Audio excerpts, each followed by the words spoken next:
يا عم صل على النبي صلى الله عليه وسلم. صلى الله عليه وسلم. صلى الله على الحبيب محمد عليه الصلاة والسلام. صلى على سيدنا النبي صلى الله عليه وسلم. صلى الله عليه وسلم. وتزهقوا من كتر الصلاة على النبي. صلى الله عليه وآله وسلم. صلى الله عليه وسلم. زيد النبي صلاة. صلى الله عليه وسلم. صلى الله عليه وسلم. يا أخي ما تصلي عليه. اللهم صل وسلم وبارك على سيدنا محمد. اللهم صل وسلم وبارك على سيدنا محمد صلاة تنجينا بها من عين حاسدة ومن نفس حاقدة ومن وجوه تتقلب ومن نفوس تتربص. اللهم صل وسلم وبارك على سيدنا محمد صلاة تبطل بها أثر كل عين أصابت رزقا فأمسكته، وأصابت جسدا فأمرضته، وأصابت قلبا فأحزنته، وأصابت نجاحا فأفشلته، وأصابت بيتا فدمرته. اللهم صل وسلم وبارك على سيدنا محمد صلاة لا تعد ولا ترد ولا يعلم بفضائلها أحد. أهلا وسهلا ومرحبا، عدنا والعود أحمد، ولا يحلو الكلام إلا بذكر الحبيب محمد. والله ولا كلام ولا فعل يحلو إلا بذكر الحبيب محمد. سمعونا الصلاة على النبي يا بنات. اللهم صل وسلم وبارك على سيدنا محمد. صلاة النبي في هذه الأيام المفترجة بالضعف، الحسنات تتضاعف. اللهم صل وسلم وبارك على سيدنا محمد. اجعليها ديدنك، اجعليها ديدنك. اللهم صل وسلم وبارك على سيدنا محمد. فيديو النهاردة بسيط، ما فيش أي تعقيد ولا أي انتكاسات ولا أي افتكاسات، إلا حاجة واحدة بس. عايزة أقول لك إزاي تنجزي وتحافظي وتواظبي على الصلاة أو على أي أمر يتعلق بالعبادة في أقل من 5 ثواني. سمعونا الصلاة على النبي. ويا بنات اللي ما اشتركش في القناة يشرفني بالاشتراك بعد ما يبص بص على القناة. إن أعجبك المحتوى اشترك، وإن لم يعجبك برضو على راسي. وارفعوا الفيديو بالله عليكم باللايك عشان الدنيا تترفع شوية. واللهم صل وسلم وبارك عليك يا حبيبي يا رسول الله. يلا بينا. مبدئيا يا بنات، التخطيط مهم جدا في حياتنا، وهقول لكم على طريقة تنظمي بيها وقتك وتنجزي بيها كل اللي وراكي، عشان تبقي في آخر الليل كده تحط راسك على المخدة تحسي انك راضية عن نفسك، وان يومك الحمد لله انجزت فيه. بس في امور يا بنات ما ينفعش اخطط لها، ما ينفعش امسك ورقة وقلم واكتب انا لازم اعملها. ليه؟ لانها اولوية. يعني مثلا ينفع تمسكي ورقة وقلم وتكتبي انا لازم اتنفس ونفس يطلع ونفس يخرج؟ اكيد لا، مش بتاعتنا. كذلك يا بنات، كذلك الصلاة. كذلك الصلاة هي لينا وأثرها يرجع لينا، لكنها زي النفس بالظبط، مش بتاعتنا. دي لله، صلتك بالله. حق نفسك عليكي إنك تسيبي كل اللي وراكي وتقومي تصلي. قومي صلي. إزاي بقى قومي أصلي؟ أول ما تسمعي الأذان ما تديش نفسك فكرة للتسويف ولا التعطيل، ولا إنك تمطلي، ولا شوية كده، ولا لما اللبن يفور، ولا لما اقفلي البوتاجاز واطلعي على الصلاة. مكالمة اقفلي المكالمة واطلعي على الصلاة. مذاكرة اقفلي الكتاب واطلعي على الصلاة.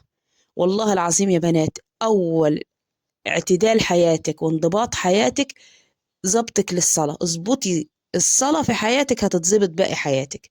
اظبطي صلتك بربك فين؟ في الصلاة.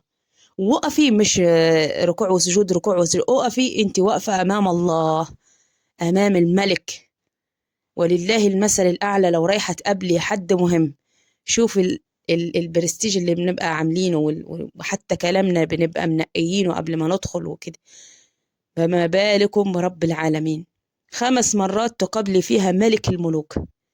المرات دي من أسعد اللحظات إن كتبت ليكي، إنك ربنا اداك الفرصة وأنعم عليكي بإسلامك، وأنعم عليكي إنك تقومي وتحركي. وسبحان الله، الصلاة ربنا يسر فيها كل شيء. مش قادرة واقفة وعودي، مش قادرة قاعدة على جنبك. الصلاة ملهاش أعذار. الصلاة صلتك بين ربك. في ناس هتزعل مني دلوقتي تقول مش قادرة أصلي. مش قادرة تصلي لأسباب ولظروف ربنا سبحانه وتعالى منحها لنا وأعطاها لنا. عليكي بالصلاة على النبي. فاكرين الحديث اللي قلت لكم إن حد سأل النبي صلى الله عليه وسلم قال له أجعل صلاتي كلها دعاء لك؟ قال إذا تكفى همك ويغفر ذنبك. جعلي صلاتك في الوقت اللي انت مسموح لنا فيه بعدم الصلاة، جعلي صلاتك وصلتك بالصلاة على النبي. اللهم صل وسلم وبارك عليك يا حبيبي يا رسول الله. نظمي يا بنات صلاتك، هتنظبط باقي وقتك. بتسوفي وبتمطلي مش لصالحك، اقسم بالله ما لصالحك. وحياتك كلها هتلاقي العقرب ماشي عكس. وخلي بالكم اقول لكم على حاجه يمكن بعضكم ملاحظها، لما تنضبط في الصلاه كده تحسي فيه شويه قدر وشويه تعب وشويه، يعني الدنيا مش عارفه ليه، عشان الشيطان عايز يحزنك، عشان لما تقولي انا كنت بسمع الاغاني فكنت مرتاحه، ما كانش بتنكد النكد ده، بحس بحزن كده جوايا.